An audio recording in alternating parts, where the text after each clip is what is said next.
In this lesson, we'll dive deeper into embedding queries within queries.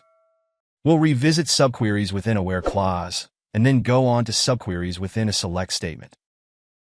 The semi-joins and anti-joins we have seen so far involve subqueries inside where.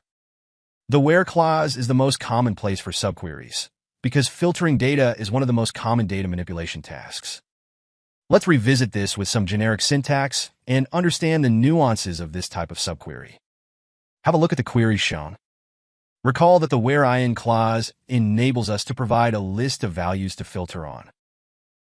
As we have seen in the lesson on semi-joins, arguments to the operator are not limited to lists typed out by us. We can include a SQL subquery as an argument for the operator, provided the result of the subquery is of the same data type as the field we are filtering on. The query shown will only work if some field is of the same data type as some numeric field, because the result of the subquery will be a numeric field.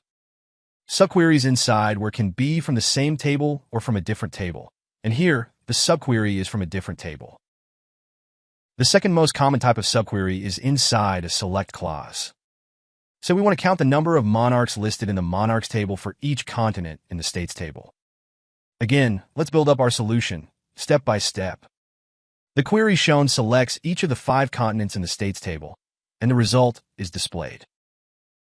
In earlier courses, we have seen the use of group by to count data by a group. However, since our monarchs data lives in a different table than the states table, this would involve a careful join before the group by.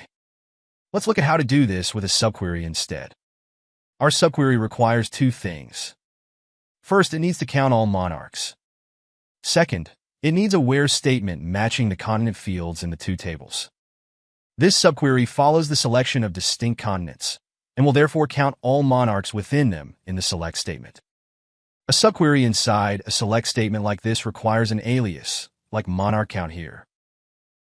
See you in the next video on subqueries inside the from clause.